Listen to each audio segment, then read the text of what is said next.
નમસ્કાર દર્શક મિત્રો, અમારી યુટ્યુબ ચેનલમાં આપનું હાર્દિક સ્વાગત છે। પહેલા ભાગમાં આપણે કૃષ્ણ ભગવાનનો ફેસ બનાવ્યો।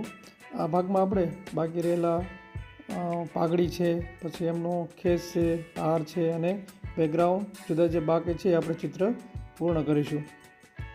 આપણે ચિત્રની શરૂઆત કરતાં પહેલાં જોઈએ છીએ, મેં અહીં થોડો ઘણો ભાગ બનાવી નાખ્યો છે, તમે પણ જોતા જાઓ। અહીં મેં ઉપર પાઘડીમાં પીળા અને ઓરેન્જ કલરનો ઉપયોગ કરું છું અને આખું ચિત્ર છે એક્રિલિક કલર અને વોટર કલરના ઉપયોગથી બનાવવામાં આવ્યું છે। જરૂર મુજબ વોટર કલરનો પણ ઉપયોગ કરવો પડે ત્યાં ઉપયોગ કરવામાં આવેલો છે। એક્રિલિક કલર છે તે સુકાવામાં ઝડપથી સુકાઈ જાય છે, એટલે કામ પણ ઝડપથી પૂર્ણ કરવું પડે છે, નકર સુકાઈ જાય છે, એટલે જેટલું આપણે કલરનું મિશ્રણ કે શેડિંગ આપવું હોય તે આપી શકતા નથી। અહીં મેં ફેવિક્રિલના એક્રિલિક કલરનો ઉપયોગ કર્યો છે અને વોટર કલર ડોમ્સનો છે અને બ્રશ રાઉન્ડ બ્રશનો ઉપયોગ કરેલો છે। તમે જોઈ શકો છો, હું એક જ બ્રશથી આખું ચિત્ર પૂર્ણ કરું છું।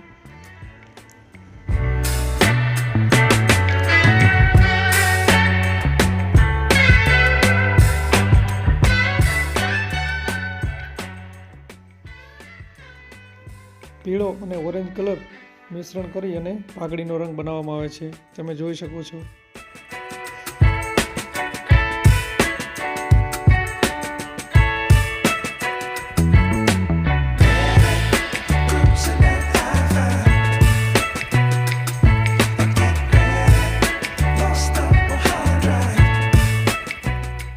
ચિત્ર બનાવવા માટે ખૂબ ધીરજ જોઈએ છે અને ખંતથી કામ કરવું પડે છે। જો જરા પણ ઉતાવળ કરવામાં આવે તો એને આપણે જોઈએ એવો આકાર ઉપસાવી શકતા નથી। તમે જોઈ શકો છો, વિડીયો ઘણો બધો લાંબો થશે પણ તમને શીખવા પણ ઘણું બધું મળશે।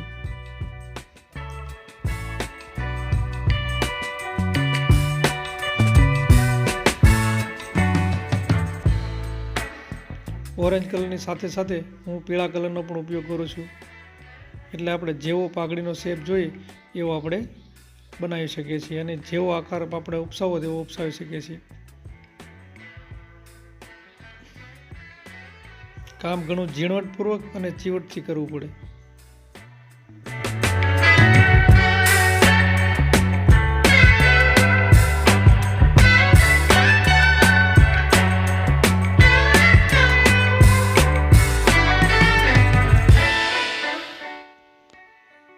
આ ચિત્ર બનાવવા માટે મને 4 થી 5 કલાક જેવો સમય લાગ્યો છે, તમે જોઈ શકો છો। એક ખાલી પાઘડીના 2-3 આપણે વળ બનાવવા હોય તો પણ કેટલો સમય લે છે। અંદરનો વળ બનાવવા માટે મેં લાલ કલરનો ઉપયોગ કર્યો છે, જરૂર પડે ત્યાં પીળો અને ઓરેન્જ કલરનો પણ હું મિશ્રણ કરતો જાઉં છું।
તમે જોઈ શકો છો ધીરે ધીરે પાઘડીના જે વળ છે આપણે પૂરા કરવા તરફ આવી રહ્યા છીએ.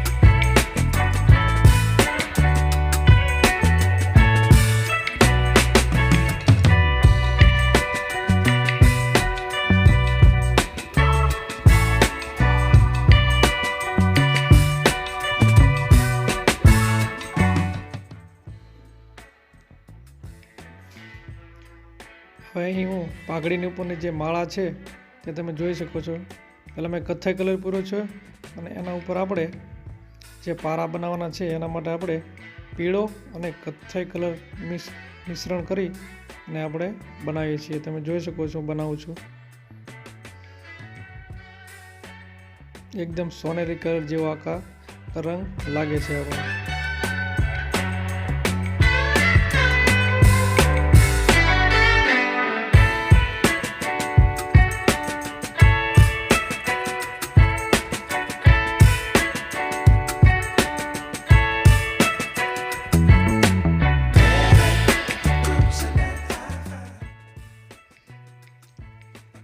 હવે આપણે પાઘડીની જે કલગી છે એ આપણે બનાવી છીએ.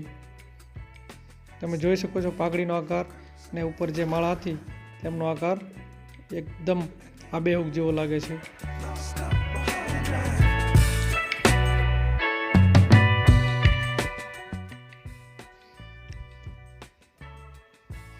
પાઘડીનું ફૂમકું બનાવવા માટે લાલ કલર છે, પીળો કલર છે, વ્હાઇટ કલર જરૂરિયાત મુજબ આપણે મિશ્રણ કરતો જવાનો છે.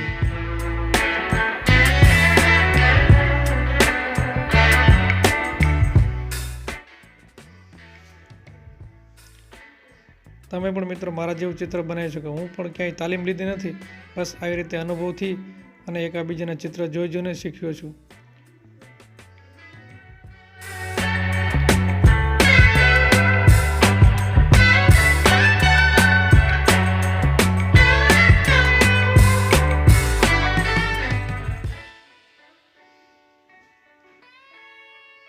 લાલ કલરનો ઉપયોગ કરી અને અંદરના જે ફૂમકા હોય છે આપણે ઊનના એ આકાર ઉપસાવવાનો છે. આપણે કેસરી કલર લીધો છે, પીળો કલર લીધો છે, તમે વિડીયોમાં જોઈ શકો છો.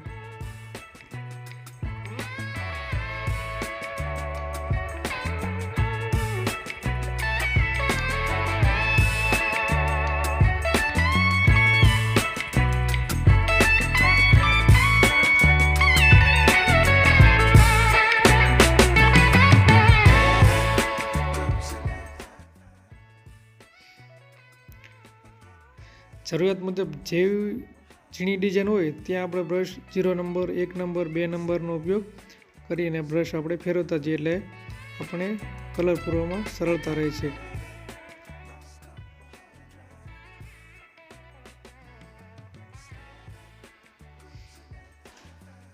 અહીં મેં બધા ગોળ રાઉન્ડ બ્રશનો ઉપયોગ કરેલો છે, તમે જોઈ શકો છો.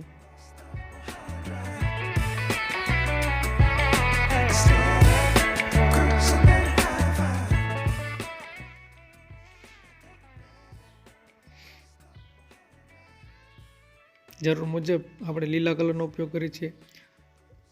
જે પાઘડીમાં જે ફૂમકા છે એમાં અલગ અલગ કલર હોય છે, લાલ હોય, લીલો છે, તમે જોઈ શકો છો.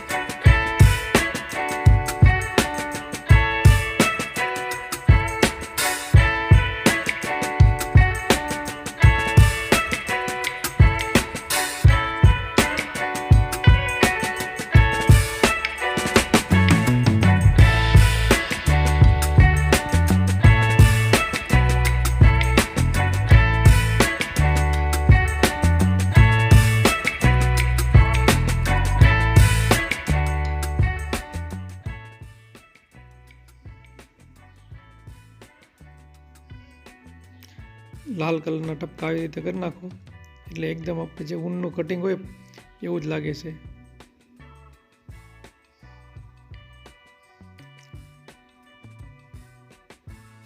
અહીં મેં રેડ અને વ્હાઇટ કલર મિશ્રણ કરી અને પિંક જેવો કલર બનાવ્યો છે. આ બ્લુ કલર પૂરું છે.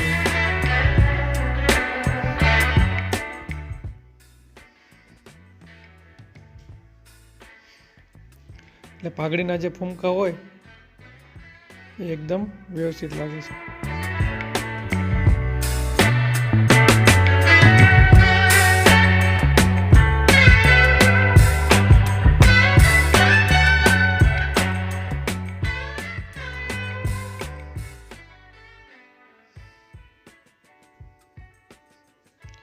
અમુક જગ્યાએ બ્લુ કલર, યલો કલર અને રેડ કલર, જરૂરિયાત મુજબ વ્હાઇટ કલરનો ઉપયોગ કરું છું.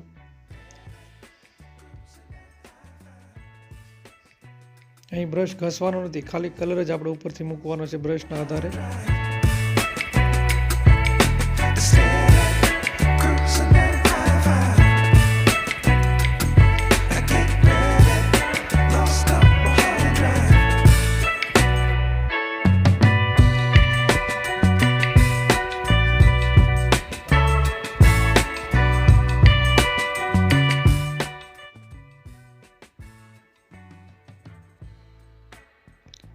પાઘડીને ઉપરની જે આપણે દોરી જેવી જાળાવે મોતીઓ બનાવી છે. જુઓ તમે, મેં પીળો અને થોડોક વ્હાઇટ કલર મિશ્રણ કરીને આછો પીળો કલર બનાવ્યો છે. એટલે જે પાઘડીની અંદર જે આપણે એકદમ ઝીણું અને ખંતપૂર્વક કામ કરવું પડે છે.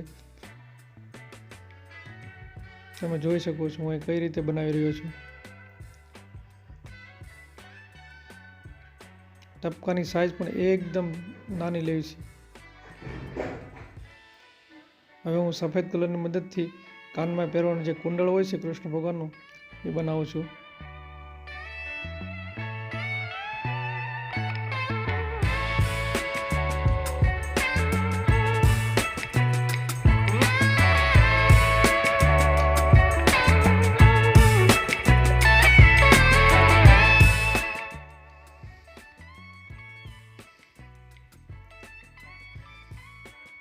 વિડીયો બનાવવા જઈએ તો ઘણો બધો લાંબો થઈ જાય છે. હવે બેકગ્રાઉન્ડ બનાવવા માટે મેં પહેલાં બ્લેક કલર પૂરી દીધો હતો અને એના ઉપર જે લીલા કલરના ટપકા કરી દીધા હતા, એટલે એકદમ સરસ બેકગ્રાઉન્ડ લાગે. અને હવે જે ગળામાં પહેરવાની માળા છે એ બનાવવા જઈ રહ્યા છીએ. નીચે મેં કથ્થઈ કલર પૂર્યો હતો અને ઉપર હવે જો તમે જોઈ શકો છો પીળા કલરની મદદથી હું જે પારા હોય મણકા એ બનાવું છું.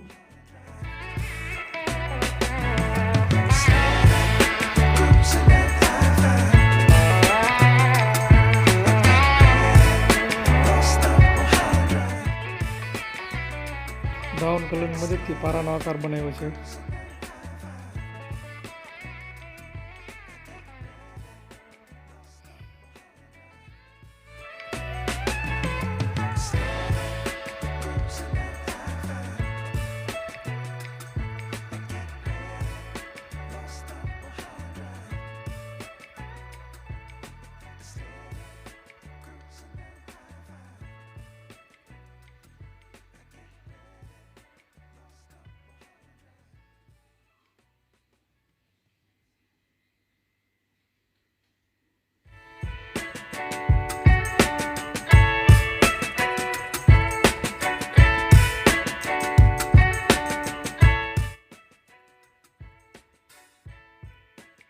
પર મેં ઓરેન્જ કલરથી થોડો આછો ઓરેન્જ કલર પૂર્યો છે અને એના પર ગોળ ગોળ બ્રશ ફેરવ્યું છે એટલે ગોળાઈ પકડી લે.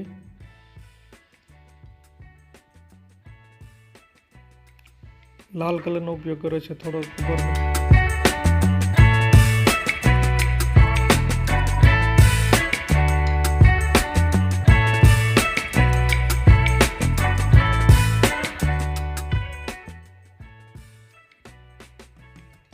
સફેદ કલરના ઉપર ટપકા કરવામાં આવ્યા છે. એક્રિલિક કલર છે, જેટલો હવા મારે એટલે ઝડપથી સુકાઈ જાય છે, એટલે તરત આપણે ઢાંકણું બંધ કરવું પડે છે. હવે આપણે એમની જે માળા છે ફૂલની એ બનાવવા જઈ રહ્યા છીએ. તમે જોઈ શકો છો થોડીક મેં જાતે બનાવી નાખી છે. હવે કઈ રીતે બનાવી તમને કહું છું. ખાલી જો આવી રીતે બ્રશ જ ફેરવવાનું છે અને કલર બનાવતો જવાનો છે. જો હું બાજુ પર કલર બનાવું છું, લાલ અને સફેદ કલર મિશ્રણ કર્યો એટલે મેં પિંક જેવો કલર બનાવ્યો છે.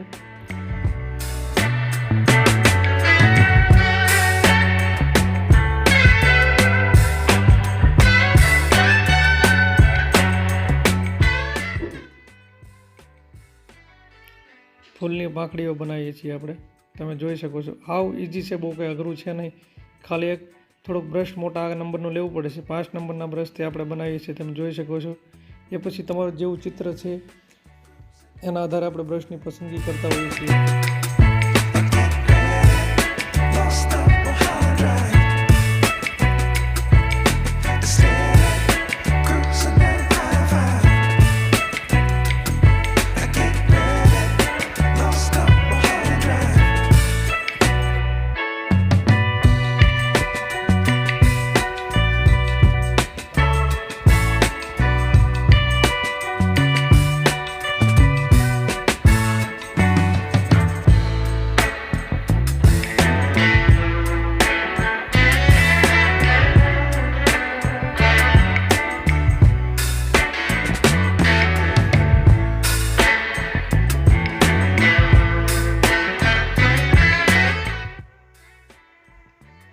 પીળા કલરની પાંદડીઓ બનાવીએ છીએ આપણે.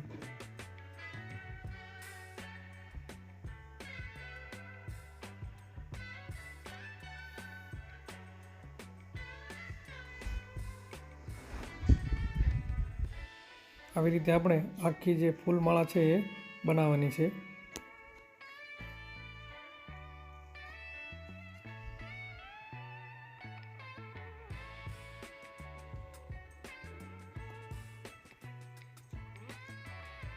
હવે આપણે જે પાછળનો સૂર્ય હતો એ બનાવવા જઈ રહ્યા છીએ. બહુ વિડીયો લાંબો થઈ જતા મેં થોડુંક કાપી નાખ્યું છે.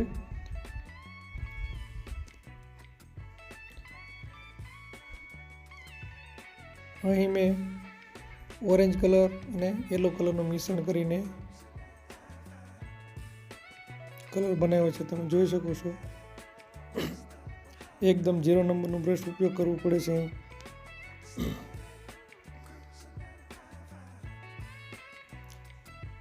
હવે આપણે મોરપીંછ બનાવીએ છીએ. મોરપીંછનો રંગ બનાવવા માટે આપણે લીલો કલર, વાદળી કલર અને યલો કલર મિશ્રણ કરી અને બનાવી શકીએ છીએ. પછી આવી રીતે બ્રશની મદદથી બનાવવાનું છે. ચિત્રની પૂર્ણાંત તરફ આપણે જઈ રહ્યા છીએ. ચાંદલો હતો એના આજુબાજુ જો સફેદ ટીલડીઓ બનાવે છે, નાની નાની બિંદુઓ મૂકીને આપણે એકદમ ચાંદલાનો આકાર ઉપસાવી શકીએ છીએ. તમે જોઈ શકો છો આખું ચિત્ર તૈયાર થઈ ગયું છે. આવી રીતે તમે પણ બનાવી